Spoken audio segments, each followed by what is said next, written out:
অভাগীর স্বর্গ। ঠাকুরদাস মুখুজ্জের বর্ষীয়সী স্ত্রী 7 দিনের জ্বরে মারা গেলেন। বৃদ্ধ মুখোপাধ্যায় মহাশয় ধানের কারবারে অতিশয় সঙ্গতিপন্ন। তার 4 ছেলে 3 মেয়ে। ছেলে মেয়েদের ছেলেপুলে হইয়াছে।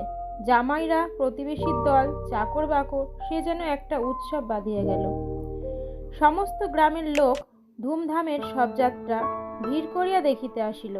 মেয়েরা কাঁদিতে কাঁদিতে মায়ের 2 পায়ে গাঢ় করিয়া আলতা এবং মাথায় ঘন করিয়া সিঁদুর লেপিয়া দিল। বধূরা ললাট চন্দনে চর্চিত করিয়া বহুমূল্য বস্ত্রে শাশুড়ির দেহ আচ্ছাদিত করিয়া দিয়া আঁচল দিয়া তাহার শেষ পদধূলি মুছাইয়া লইল। পুষ্পে, পত্রে, গন্ধে, মল্লে, কলরবে মনে হইল না এ কোনো শোকের ব্যাপার। এ যেন বড় বাড়ির গৃহিণী 50 বর্ষ পরে আর একবার নতুন করিয়া তাহার স্বামী গৃহে যাত্রা করিতেছেন। বৃদ্ধ মুখোপাধ্যায় শান্ত মুখে তাহার চিরদিনের সঙ্গিনীকে শেষ বিদায় দিয়া অলক্ষে 2 ফোঁটা চোখের জল মুছিয়া দিলেন। প্রবল হরধ্বনিতে প্রভাত আকাশ আলোড়িত করিয়া সমস্ত গ্রাম সঙ্গে সঙ্গে চলিল। আর একটি প্রাণী একটু দূরে থাকিয়া এই দলের সঙ্গী হইল। সে কাঙালির মা। সে তাহার কুটির প্রাঙ্গণের গোটা কয়েক বেগুন তুলিয়া এই পথে হাঁটিয়া চলিয়াছিল। এই দৃশ্য দেখিয়া আর নড়িতে পারিল না। রহিল তাহার হাটে যাওয়া, রহিল তাহার আঁচলে বেগুন বাঁধা। সে চোখের জল মুছিতে মুছিতে সকলের পিছনে আর শ্মশানে আসিয়া উপস্থিত হইল। গ্রামের একান্তে গরুর নদীর তীরে শ্মশান। সেখানে পূর্বাহ্নেই কাঠের ভাঁড়, চন্দনের টুকরো, ধূপ, মধু, ধূনা প্রভৃতি উপকরণ সঞ্চিত হইয়াছিল। কাঙালির মা ছোট জাত, দুলের মেয়ে বলিয়া কাছে যাইতে সাহস পাইল না। তফাতে উঁচু একটা ঢিপির মধ্যে দাঁড়াইয়া সমস্ত অন্ত্যেষ্টি ক্রিয়া প্রথম হইতে শেষ পর্যন্ত উৎসুক আগ্রহে চোখ মেলিয়া দেখিতে লাগিল। প্রশস্ত ও পর্যাপ্ত চিতার পরে যখন সব স্থাপিত করা হইল, তখন তাহার রাঙা পা দুখানি দেখিয়া তাহার 2 চক্ষু জুড়াইয়া গেল। ইচ্ছা হইল ছুটিয়া গিয়া এক বিন্দু আলতা মুছাইয়া লইয়া মাথায় দেয়। বহু কণ্ঠের হরধ্বনির সহিত পুত্রহস্তের মন্ত্রপুত অগ্নি যখন সংযোজিত হইল, তখন তাহার চোখ দিয়া ঝরঝর করিয়া জল পড়িতে লাগিল। মনে মনে বারংবার বলিতে লাগিল, ভাগ্যিমণি মা, তুমি স্বর্গে যাচ্ছ, আমাকেও আশীর্বাদ করে যাও, আমিও যেন এমনি কাঙালের হাতের আগুনটুকু পাই। ছেলের হাতের আগুন, সে তো সোজা কথা নয়। স্বামী, পুত্র, কন্যা, নাতি নাতনি, দাস দাসী, পরিজন, সমস্ত সংসার উজ্জ্বল রাখিয়া এই যে স্বর্গারোহণ দেখিয়া তাহার বুক ফুলিয়া ফুলিয়া উঠিতে লাগিল। এ সৌভাগ্যের সে যেন আর ইয়ত্তা করিতে পারিল না। সদ্য প্রজ্বলিত চিতার অজস্র ধোঁয়া নীল রঙের ছায়া ফেলিয়া ঘুরিয়া ঘুরিয়া আকাশে উঠিতেছিল। কাঙালির মা ইহারই মধ্যে ছোট একখানি রথের চেহারা যেন স্পষ্ট দেখিতে পাইল। গায়ে তাহার কত না ছবি আঁকা, চূড়ায় তাহার কত না লতা পাতা জড়ানো। ভিতরে কে যেন বসিয়া আছে, মুখ তাহার চেনা যায় না, কিন্তু সিথায় তাহার সিঁদুরের রেখা, পদতল দুটি আলতায় রাঙানো। ঊর্ধ্বদৃষ্টে চাহিয়া কাঙালির মায়ের 2 চোখে অশ্রুর ধারা বহিতেছিল।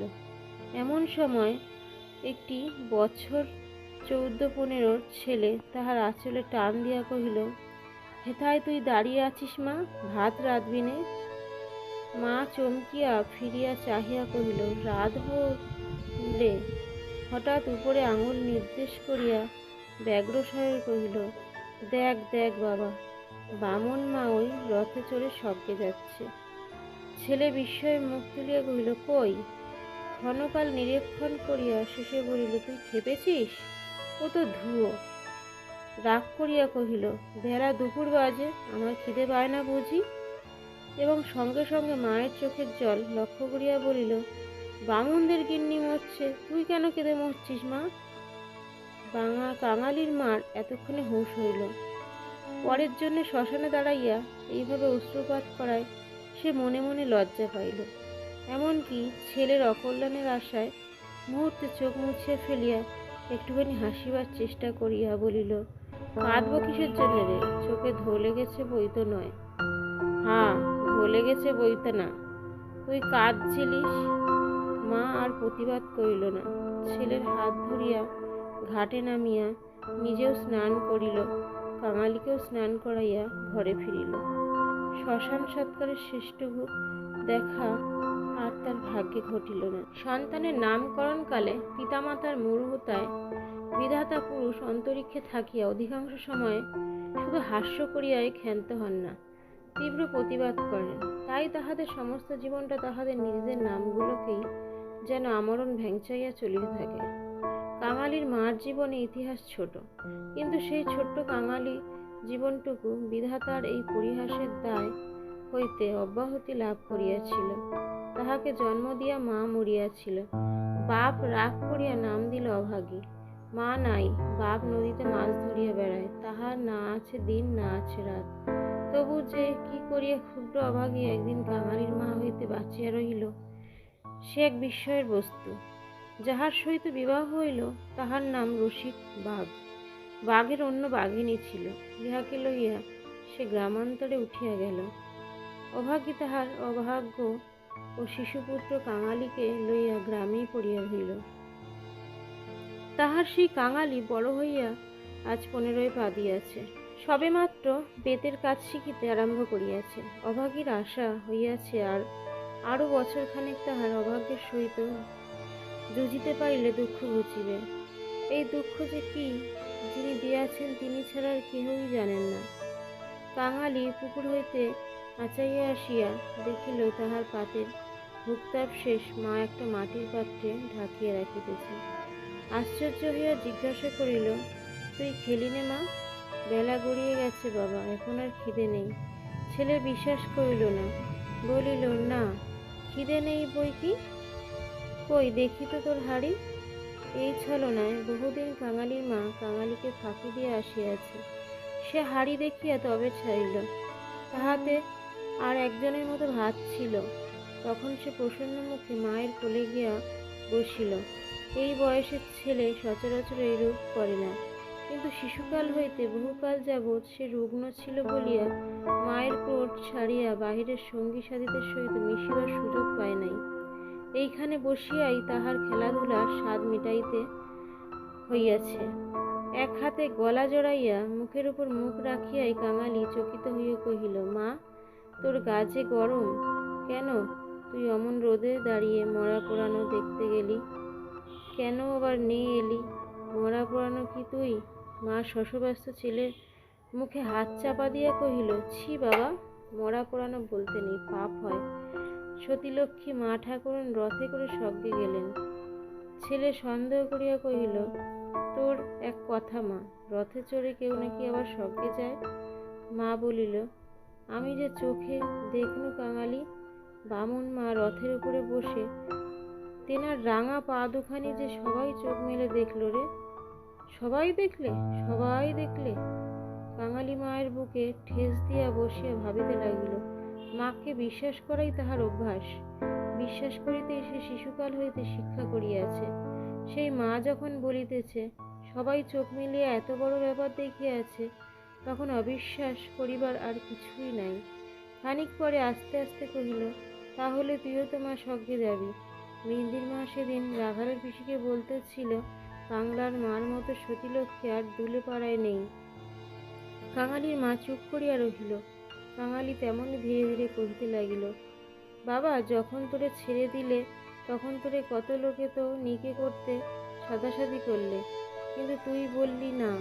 বললি কাঙালি বাঁচলে আমার দুঃখ ঘুচবে। আবার নিকে করতে যাব কিসের জন্যে? হ্যাঁ মা, তুই নিকে করলে আমি কোথায় থাকতুম? আমি হয়তো না খেতে পেয়ে এতদিনে কবে মরে যেতুম। মা ছেলেকে দু হাতে বুকে চাপিয়া ধরিল। বস্তুত সেদিন তাহাকে এই পরামর্শ কম লোকে দেয় নাই, এবং যখন সে কিছুতেই রাজি হইল না, তখন উৎপাত উপদ্রব তাহার প্রতি সামান্য হয় নাই। সেই কথা স্মরণ করিয়া অভাগীর চোখ দিয়া জল পড়িতে লাগিল।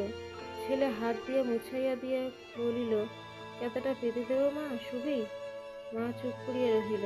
কাঙালি মাদুর পাতিল, কাঁথা পাতিল, মাচার উপর হইতে ছোট বালিশটি পরিয়া দিয়া হাত ধরিয়া তাহাকে বিছানায় টানিয়া লইয়া যাইতে মা কহিল, কাঙালি, আজ তোর আর কাজে গিয়ে কাজ নেই। কাজ কামাই করিবার প্রস্তাব কাঙালির খুব ভালো লাগিল, কিন্তু কহিল, জলপানির পয়সা দুটো তো তাহলে দেবে না মা? না দিকে, আয় তোকে রূপকথা বলি। আর প্রলুব্ধ করিতে হইল না। কাঙালি তৎক্ষণাৎ মায়ের বুক ঘেঁষিয়া শুইয়া পড়িয়া কহিল, বল তাহলে। রাজপুত্র, কোটালপুত্র আর সেই পক্ষীরাজ ঘোড়া, অভাগী রাজপুত্র, কোটালপুত্র আর পক্ষীরাজ ঘোড়ার কথা দিয়ে গল্প আরম্ভ করিল। এ সকল তাহার পরের কাছে কতদিনের শোনা এবং কতদিনের বলা উপকথা। কিন্তু মুহূর্ত কয়েক পরে কোথায় গেল তাহার রাজপুত্র আর কোথায় গেল তাহার কোটালপুত্র? সে এমন উপকথা শুরু করিল যাহা পরের কাছে তাহার শেখা নয়, নিজের সৃষ্টি। জ্বর তাহার যত বাড়িতে লাগিল, উষ্ণ রক্তস্রোত যত দ্রুতবেগে মস্তিষ্কে বহিতে লাগিল, ততই সে যেন নব নব উপকথার ইন্দ্রজাল রচনা করিয়া চলিতে লাগিল। তাহার বিরাম নাই, বিচ্ছেদ নাই। কাঙালির স্বল্প দেহ বারবার রোমাঞ্চিত হইতে লাগিল। ভয়ে বিস্ময়ে পুলকেশে সজনে মায়ের গলা জড়াইয়া তাহার বুকের মধ্যে যেন মিশিয়া যাইতে চাহিল। বাহিরে বেলা শেষ হইল, সূর্য অস্ত গেল, সন্ধ্যা স্নান ছায়া গাঢ়তর হইয়া চরাচর ব্যপ্ত করিল, কিন্তু ঘরের মধ্যে আজ আর দীপ জ্বলিল না। গৃহস্থের শেষ কর্তব্য সমাধা করিতে কেহ উঠিল না। নিবিড় অন্ধকারে কেবল রুগ্ন মাতার অবাধ গুঞ্জন নিস্তব্ধ পুত্রের কর্ণে সুধাবর্ষণ করিয়া চলিতে লাগিল। সেই শ্মশান ও শ্মশানযাত্রার কাহিনী, সেই রথ, সেই রাঙা পা দুটি, সেই তার স্বর্গে যাওয়া। কেমন করিয়া শোকার্ত স্বামী শেষ পদধূলি দিয়া কাঁদিয়া বিদায় দিলেন, কি করিয়া হরধ্বনি দিয়া ছেলেরা মাতাকে বহন করিয়া লইয়া গেল। তারপরে সন্তানের হাতের আগুন। সে আগুন তো নয় কাঙালি, সে তো হরি। তার আকাশ জোড়া ধুয়ো তো ধুয়ো নয় বাবা, সে তো স্বর্গের রথ। কাঙালি চরণ আমার বাবা। কেন মা? তোর হাতের আগুন যদি পাই বাবা, বামন মার মতো আমিও স্বর্গে যেতে পারবো। কাঙালি অস্ফুটে শুধু কহিল, যাহ, বলতে নেই। মা সে কথা বোধ করি শুনিতেও পাইল না। তপ্ত নিঃশ্বাস ফেলিয়া বলিতে লাগিল, ছোট জাত বলে তখন কিন্তু কেউ ঘেন্না করতে পারবে না, দুঃখী বলে কেউ ঠেকিয়ে রাখতে পারবে না। ইস, ছেলের হাতের আগুন, রথকে যে আসতেই হবে। ছেলে মুখের ওপর মুখ রাখিয়া ভগ্ন কণ্ঠে কহিল, বলিস নে মা, বলিস নে, আমার বড্ড ভয় করে। মা কহিল, আর দেখ কাঙালি, তোর বাবাকে একবার ধরে আনবি। অমনি যেন পায়ের ধুলো মাথায় দিয়ে আমাকে বিদায় দেয়, অমনি পায়ে আলতা, মাথায় সিঁদুর দিয়ে। কিন্তু কে বা দেবে? তুই দিবি? না রে কাঙালি, তুই আমার ছেলে, তুই আমার মেয়ে, তুই আমার সব। বলিতে বলিতে সে ছেলেকে একেবারে বুকে চাপিয়া ধরিল। অভাগীর জীবন নাট্যের শেষ অঙ্ক পরিসমাপ্ত হইতে চলিল। পরিস্থিতি বেশি নয়, সামান্য। বোধ করি 30টা বৎসর আজও পার হইয়াছে কি হয় নাই। শেষও হইল তেমনই সামান্যভাবে। গ্রামে কবিরাজ ছিল না, ভিন্ন গ্রামে তাহার বাস।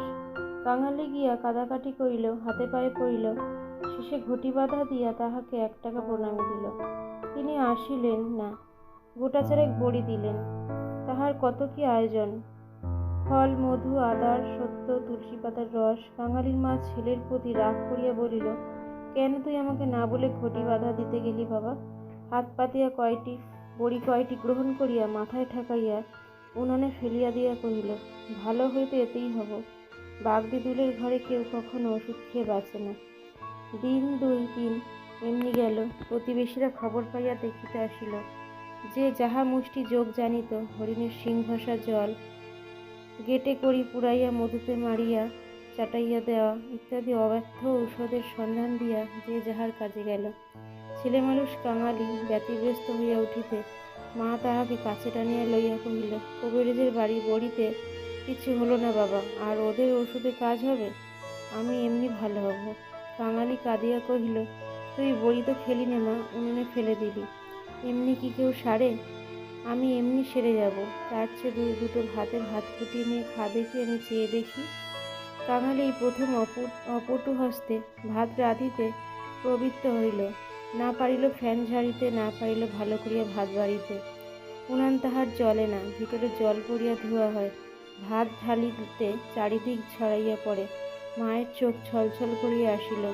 নিজে একবার উঠিবার চেষ্টা করিল, কিন্তু মাথা সোজা করিতে পারিল না, শয্যায় লুটাইয়া পড়িল। খাওয়া হইয়া গেলে ছেলেকে কাছে লইয়া কি করিতে হয় বিধিমতো উপদেশ দিতে গিয়া তাহার ক্ষীণকণ্ঠ থামিয়া গেল। চোখ দিয়া কেবল অবিরল জল পড়িতে লাগিল। গ্রামে ঈশ্বর নাপিত নারীর দেখিতে জানিত।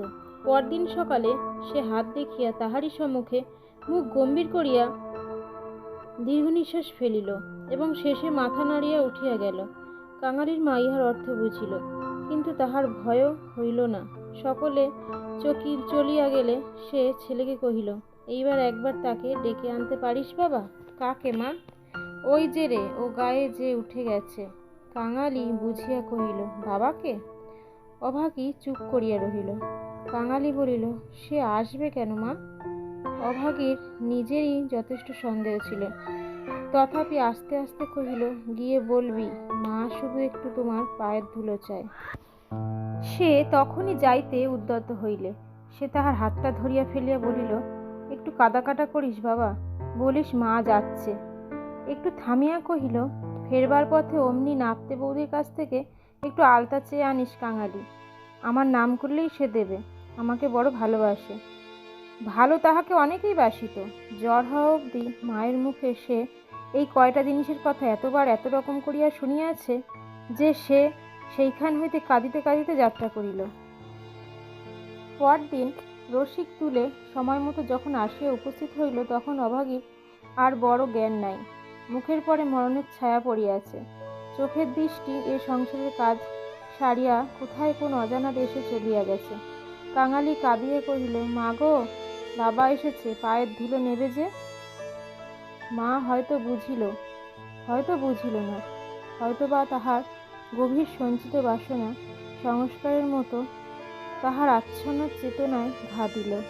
এই মৃত্যু পথযাত্রী তাহার অবশ বাহুখানি শয্যার বাহিরে দাঁড়াইয়া হাত পাতিল। রসিক হতবুদ্ধির মতো দাঁড়াইয়া রহিল। পৃথিবীতে তাহারও পায়ের ধুলোর প্রয়োজন আছে, ইহাও কেন নাকি চাহিতে পারে, তাহা তাহার কল্পনার অতীত। বিন্দির পিসি দাঁড়াইয়াছিল। সে কহিল, দাও বাবা, দাও একটু পায়ের ধুলো। রসিক অগ্রসর হইয়া আসিল। জীবনে যে স্ত্রীকে সে ভালোবাসা দেয় নাই, অসন বসন দেয় নাই, কোনো খোঁজ খবর করে নাই, মরণকালে তাহাকে সে শুধু একটু পায়ের ধুলা দিতে গিয়া কাঁদিয়া ফেলিল। রাখালের মা বলিল, এমন সতীলক্ষ্মী বামুন কায়েদের ঘরে না জন্মে ও আমাদের দুলের ঘরে জন্মালো কেন? এইবার ওর একটু গতি করে দাও বাবা। কাংলার হাতের আগুনের লোভে ও যেন প্রাণটা দিল। অভাগ্যের দেবতা অগোচরে বসিয়া কি ভাবিলেন জানি না, কিন্তু ছেলে মানুষ কাঙালির বুকে গিয়া এ কথা যেন তীরের মতো বিঁধিল। সেদিন দিনের বেলাটা কাটিল, প্রথম রাত্রিটাও কাটিল, কিন্তু প্রভাতের জন্য কাঙালির মা আর অপেক্ষা করিতে পারিল না। কি জানি এত ছোট জাতের জন্যেও স্বর্গে রথের ব্যবস্থা আছে কিনা, কিংবা অন্ধকারে পায়ে কাটিয়াই তাহাদের রওনা হইতে হয়। কিন্তু এটা বুঝা গেল, রাত্রি শেষ না হইতেই এই দুনিয়া সে ত্যাগ করিয়া গেছে। কুটির প্রাঙ্গণে একটা বেল গাছ, একটা কুড়ুল চাহিয়া আনিয়া রসিক তাহাতে ঘা দিয়াছে কি দেয় নাই। জমিদারের দারোয়ান কোথা হইতে ছুটিয়া আসিয়া তাহার গালে সশব্দে একটা চর কষাইয়া দিল। কুড়ুল কাড়িয়া লইয়া কহিল, শালা, এ কি তোর বাপের গাছ আছে যে কাটতে লেগেছিস? রসিক গালে হাত বুলাইতে লাগিল। কাঙালি কাঁদো কাঁদো হইয়া বলিল, বাহ, এ যে আমার মায়ের হাতে পোতা গাছ। দারোয়ানজি, বাবাকে খামোকা তুমি মারলে কেন? হিন্দুস্তানি দারোয়ান তাহাকেও একটা অশ্রাব্য গালি দিয়া মারিতে গেল, কিন্তু সে নাকি তাহার জননীর মৃতদেহ স্পর্শ করিয়া বসিয়াছিল, তাই অশৌচের ভয়ে তাহার গায়ে হাত দিল না। হাঁকাহাঁকিতে একটা ভিড় জমিয়া উঠিল। কেহই অস্বীকার করিল না যে বিনা অনুমতিতে রসিকের গাছ কাটিতে যাওয়াটা ভালো হয় নাই। তাহারই আবার দরোয়ানজির হাতে পায়ে পড়িতে লাগিল। তিনি অনুগ্রহ করিয়া যেন একটা হুকুম দেন। হাঁকাহাঁকিতে একটা ভিড় জমিয়া উঠিল। কেহই অস্বীকার করিল না যে বিনা অনুমতিতে রসিকের গাছ কাটিতে যাওয়াটা ভালো হয় নাই। তাহারাই আবার দরোয়ানজির হাতে পায়ে পড়িতে লাগিল। তিনি অনুগ্রহ করিয়া যেন একটা হুকুম দেন, কারণ অসুখের সময় যে কেহ দেখিতে আসিয়াছে কাঙালির মা তাহারই হাত ধরিয়া তাহার শেষ অভিলাষ ব্যক্ত করিয়া গেছে। দরোয়ান ভুলিবার পাত্র নহে। সে হাত মুখ নাড়িয়া জানাইল এই সকল চালাকি তাহার কাছে খাটিবে না। জমিদার স্থানীয় লোক নহেন। গ্রামে তাহার একটা কাছারি আছে, গোমস্তা অধর রায় তাহার কর্তা। লোকগুলো যখন হিন্দুস্তানিটার কাছে ব্যর্থ অনুনয় বিনয় করিতে লাগিল, বাঙালি উদ্ধশ্বাসে দৌড়িয়া একেবারে কাছারি বাড়িতে আসিয়া উপস্থিত হইল। সে লোকের মুখে মুখে শুনিয়াছে পিয়াদারা ঘুষ লয়। তাহার নিশ্চয় বিশ্বাস হইল অত বড় অসংগত অত্যাচারের কথা যদি কর্তার গোচর করিতে পারে তো ইহার প্রতিবিধান না হইয়া পারে না। হায় রে অনভিজ্ঞ বাঙালি দেশের জমিদারও তাহার কর্মচারীকে সে চিনিত না। সদ্য মাতৃহীন বালক শোকে উত্তেজনায় উদ্ভ্রান্ত হইয়া একেবারে উপরে উঠিয়া আসিয়াছিল। অধর রায় সেইমাত্র সন্ধ্যাহিক ও যৎসামান্য জলযোগান্তে বাহিরে আসিয়াছিলেন। বিস্মিত ও ক্রুদ্ধ হইয়া কহিলেন, কে রে? আমি কাঙালি। দরোয়ানজি আমার বাবাকে মেরেছে। বেশ করেছে, হারামজাদা খাজনা দেয় না বুঝি? কাঙালি কহিল, না বাবু মশাই, বাবা গাছ কাটিতেছিল, আমার মা মরেছে। বলিতে বলিতে সে কান্না আর চাপিতে পারিল না। সকালবেলায় কান্না কাটিতে অধর অত্যন্ত বিরক্ত হইলেন। ছোড়াটা মরা ছুঁইয়া আসিয়াছে, কি জানি এখনকার কি ছুঁইয়া ফেলিল নাকি। ধমক দিয়া বলিলেন, মা মরেছে তো যা নিচে নেমে দাঁড়া। ওরে কে আছিস রে, এখানে একটু গোবর জল ছড়িয়ে দে। কি জাতের ছিলে তুই? কাঙালি সভয়ে প্রাঙ্গণে নামিয়া দাঁড়াইয়া কহিল, আমরা দুলে। অধর কহিলেন, দুলে? দুলের মরায় কাঠ কি হবে শুনি? কাঙালি বলিল, মা যে আমাকে আগুন দিতে বলে গেছে। তুমি জিজ্ঞেস করো না বাবু মশাই, মা যে সবাইকে বলে গেছে। সকলে শুনেছে যে। মায়ের কথা বলিতে গিয়া তাহার অনুক্ষণের সমস্ত অনুরোধ উপরোধ মুহূর্তে স্মরণ হইয়া কণ্ঠ যেন তাহার কান্নায় ফাটিয়া পড়িতে লাগিল। অধর কহিলেন, মাকে পোড়াবি তো গাছের দাম 5টা টাকা আনগে পারবি? কাঙালি জানিত তাহা অসম্ভব। তাহার উত্তরীয় কিনিবার মূল্যস্বরূপ তাহার ভাত খাইবার পিতলের কাশিটি বিন্দি পিসি 1টি টাকায় বাধা দিতে গিয়াছে, সে চোখে দেখিয়া আসিয়াছে। সে ঘাড় নাড়িল, বলিল, না। অধর মুখখানা অত্যন্ত বিকৃত করিয়া কহিলেন, না তো মাকে নিয়ে নদীর চড়ায় পুঁতে ফেলগে যা। কার বাবার গাছে তোর বাপ কুড়ুল ঠেকাতে যায়? কাজী হতভাগা নাচ্ছার। কাঙালি বলিল, সে যে আমাদের উঠানের গাছ বাবু মশাই, সে যে আমার মায়ের হাতে পোতা গাছ। হাতে পোতা গাছ? পারে বেটাকে গালা ধাক্কা দিয়ে বার করে দিত। পারে আসিয়া গলা ধাক্কা দিল এবং এমন করিয়া উচ্চারণ করিল যাহা কেবল জমিদারের কর্মচারীরাই পারে। কাঙালি ধুলা ছাড়িয়া উঠিয়া দাঁড়াইল, তারপরে ধীরে ধীরে বাহির হইয়া গেল। কেন সে যে মার খাইল, কি তাহার অপরাধ, ছেলেটা ভাবিয়াই পাইল না। গোমস্তার নির্বিকার চিত্তে দাগ পর্যন্ত পড়িল না। পড়িলে চাকরি তাহার জুটিত না। কহিলেন, পরেশ দেখো তো হে, বেটার খাজনা বাকি পড়েছে কিনা। তাকে তো জাল টাল কিছু একটা কেড়ে এনে যেন রেখে দেয়, হারামজাদা পালাতে পারে। মুখুজ্জে বাড়িতে শ্রাদ্ধের দিন মাঝে কেবল একটা দিন মাত্র বাকি। সমারোহের আয়োজন গৃহিণীর উপযুক্ত করিয়াই হইতেছে। বৃদ্ধ ঠাকুরদাস নিজে তত্ত্বাবধান করিয়া ফিরিতেছিলেন। কাঙালি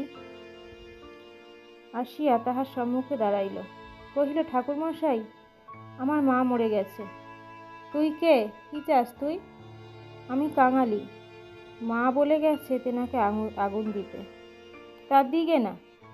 কাছারির ব্যাপারটা ইতিমধ্যে মুখে মুখে প্রচারিত হইয়া পড়িয়াছিল। একজন কহিল, ও বোধহয় একটা গাছ চায়। এই বলিয়া সে ঘটনাটা প্রকাশ করিয়া কহিল। মুখুজ্জে বিস্মিত বিরক্ত হইয়া কহিলেন, শোনো আবদার, আমারই কত কাঠের দরকার, কাল বাদে পরশু কাজ। যা যা, এখানে কিছু হবে না, এখানে কিছু হবে না। এই বলে অনেকটা প্রস্থান করিলেন। ভট্টাচার্য মশাই অদূরে বসিয়া ফর্দ করিতেছিলেন। তিনি বলিলেন, তোদের যেতে কে কবে আবার পোড়ায় রে? যা মুখে একটু নুড়ো জেলে দিয়ে নদীর চড়ায় মাটি থেকে। মুখুজ্জে মশাই বড় ছেলে ব্যস্তসম্মতভাবে এই পথে কোথায় যাচ্ছিলেন। তিনি কান খাড়া করিয়া একটু শুনিয়া কহিলেন, দেখছেন ভট্টাচার্য মশাই, সব ব্যাটারেই এখন বামুন কায়েত হতে চায়। বলিয়া কাজের ঝোঁকে আর কোথায় চলিয়া গেলেন। কাঙালি আর প্রার্থনা করিল না। এই ঘণ্টা দুয়েকের অভিজ্ঞতায় সংসারে সে যেন একেবারে বুড়া হইয়া গিয়েছিল। নিঃশব্দে ধীরে ধীরে তাহার মরা মায়ের কাছে গিয়ে উপস্থিত হইল। নদীর চরে গর্ত খুঁড়িয়া অভাগীকে শোয়ানো হইল। রাখালের মা কাঙালির হাতে একটা খড়ের আটি জ্বালিয়া দিয়া তাহারই হাত ধরিয়া মায়ের মুখে স্পর্শ করাইয়া ফেলিয়া দিল। তারপর সকলে মিলিয়া মাটি চাপা দিয়া কাঙালির মায়ের শেষ চিহ্ন বিলুপ্ত করিয়া দিল। সবাই সকল কাজে ব্যস্ত, শুধু সেই পোড়া খড়ের আঁটি হইতে যে স্বল্প ধোঁয়াটুকু ঘুরিয়া ঘুরিয়া আকাশে উঠিতেছিল তাহারই প্রতি পলকহীন চক্ষু পাতিয়া কাঙালি ঊর্ধ্বদৃষ্টে স্তব্ধ হইয়া চাহিয়া রহিল।